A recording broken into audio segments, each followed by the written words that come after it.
Ang panahon ay kusang lumilipas. Kanina lamang ay nandun tayo sa bahay sa San Agustin. Ito po ang ating mga manok ngayong May 24, 2024. Yan, pinapainom po natin. Yan, ganyan po sila. Yan, napaka-basic po ng ating ginagawa sa pag-aalaga ng manok. Ayan.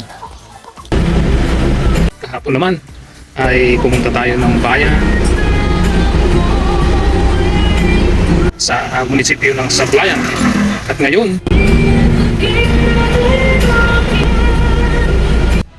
ay nandito naman tayo sa munisipyo or bayan ng Magsaysay.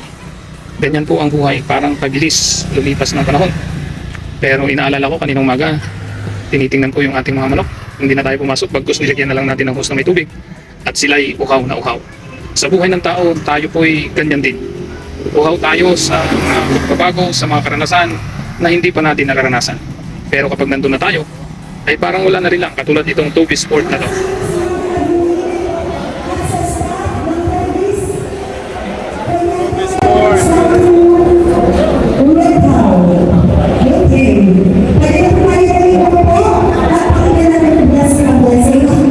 Pinaghandaan ng maiging, dumating pa ang mahal na Gobernador Eduardo Gardiano at iba pang mga politiko ng San Jose at nagkaroon ng inauguration or opening ng Toby Sport.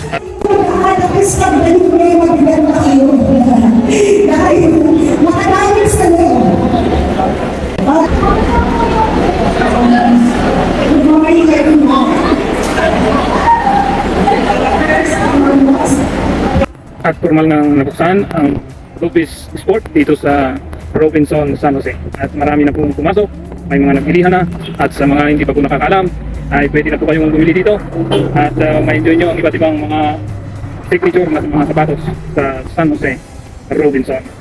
At sa mga gusto rin mamasyal dito sa Occidental Mindoro, marami po tayong mapapasyalan sa iba't ibang bahagi ng Occidental Mindoro. May mga mga bayan, matulad sa Bayan, San Jose, Magsaysay, Rizal, Balintaan, Balaan, Badilog, Tamburao, Santa Cruz. Marami pa pong iba na pwede nating pasyalan. At kung gusto natin na makabili dito sa Robinson, ay pwede po kayong dumalaw dito. Kaya tayo i-maximize natin yung buhay natin. Pwede tayo mamasyal sa mga lugar at i-enjoy lang natin.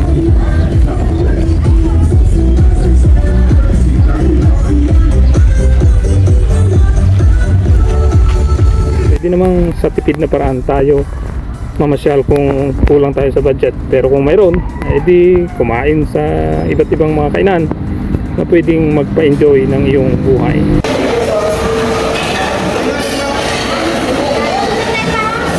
Ubus na ang kainan. Ito ang tandaan sa paggagala. Huwag naman tayong mangutang para lang ating igala yung ating inutangan. Pwedeng magpasyal tayo basta kaya ng ating budget at i-enjoy mo lang kung ano lang yung budget mo.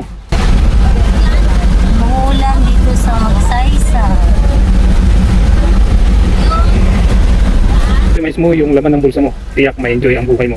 Kaya maghanap ng magagalaan, maghanap ng mga paraan upang ikay makagala sa simpleng paraan na hindi mo kailangang may stress pagkatapos ng iyong gala. Kung mayroon kang dadalawin, katulad ng mga namatayan, ay pwede mong gawin yun. Nakagala ka na,